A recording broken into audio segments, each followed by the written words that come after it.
Hello everyone, and today in the discussing the Delphi murders, we're going to talk about phones.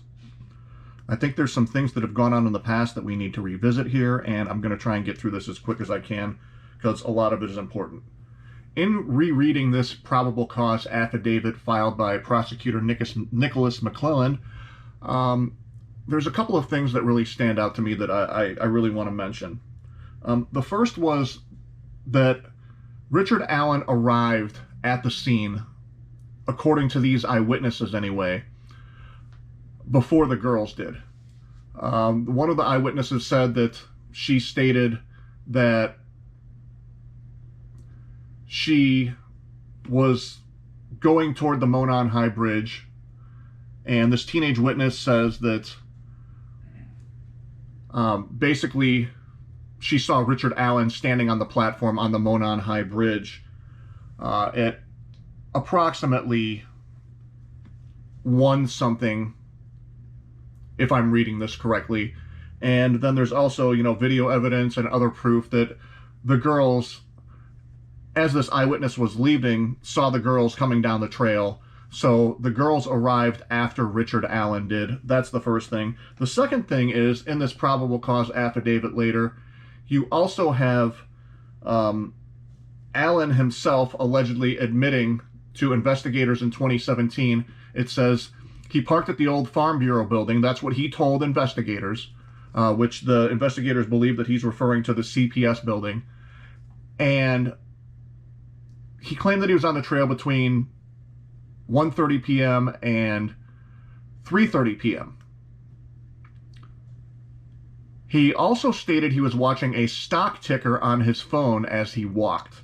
So by his own admission, he parked at the CPS building that day, according to this investigator's information. And according to this affidavit, he also had a phone with him that day on the bridge, by his own admission, if he was checking a stock ticker. So my question is this, and I have many of them.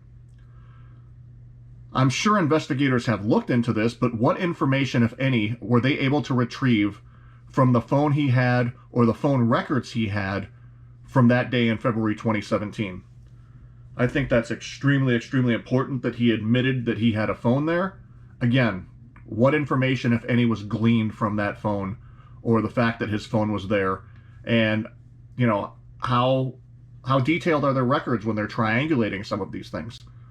Also, and again, this is also here in the affidavit, but this eyewitness, if you go further into it later on, claims that she saw somebody matching Allen's description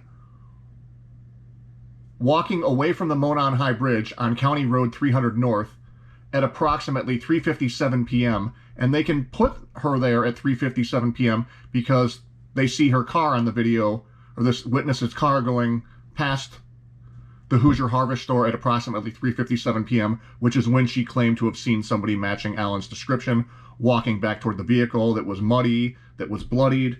So if the girls got there at like 1:40 something p.m. and he was seen leaving there at 3:57 p.m., that means he was out there for a long time, for like 2 hours. And even after this crime was committed, if it was committed, anywhere between, 2:30 p.m. and 3 p.m., he's still out there for another 45 minutes to an hour minimum if she witnesses him at 3:57, as she alleges, or as this eyewitness alleges. And the other thing that I really, really want to know pertains to Kagan Klein.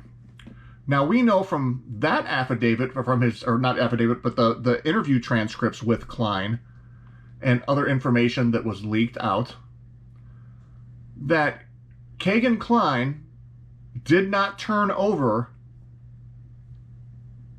his iPhone 5 until February 27th, 2017.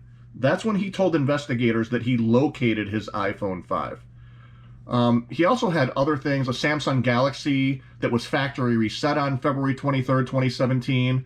It wipes all kinds of data out there. But anyway, it says on February 27, 2017, Klein contacted police claiming he had located his iPhone 5.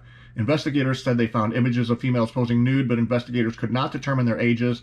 They also found much of the data from Facebook, Instagram, MeetMe, Snapchat, and Twitter. That's 5 different social media apps had been deleted. So he was likely catfishing people on 5 different social media accounts. And then a review of the phone found that hours after police released him the day they searched his home, he had uninstalled and deleted Snapchat and Instagram.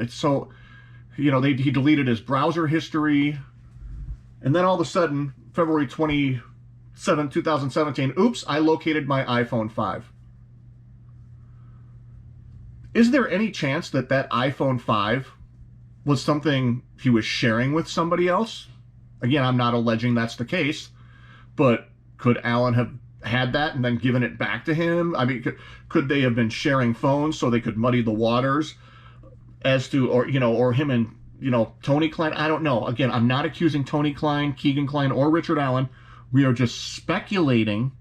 Everybody's innocent until proven guilty in a court of law. We're just speculating based on information that is known to the public, whether it's interviews, transcripts, etc.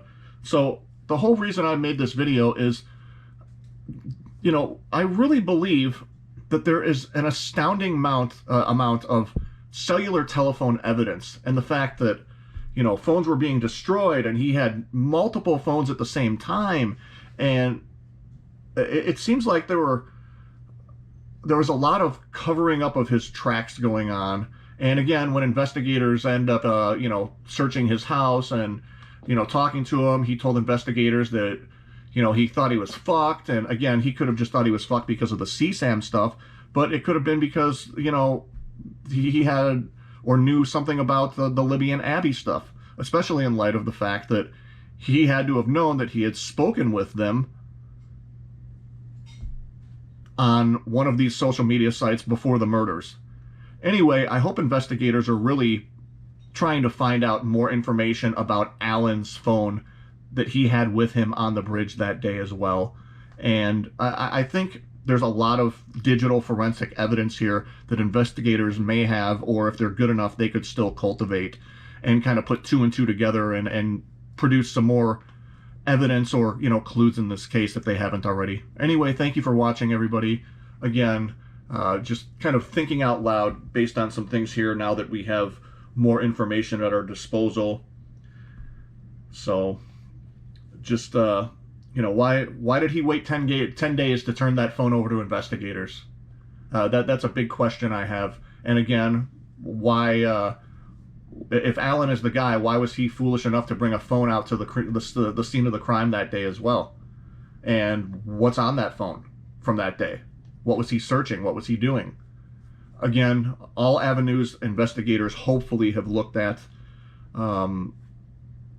They, by their own admission, have admitted that they think there's other people involved in this, which is why I keep bringing up other names, because I'm just going by what they're claiming is the case. And you have to kind of trust their word on that. If they think that there's other people involved and they're willing to say that in court, well, then obviously they have very good reason to think that there's somebody else also involved, in addition to Richard Allen.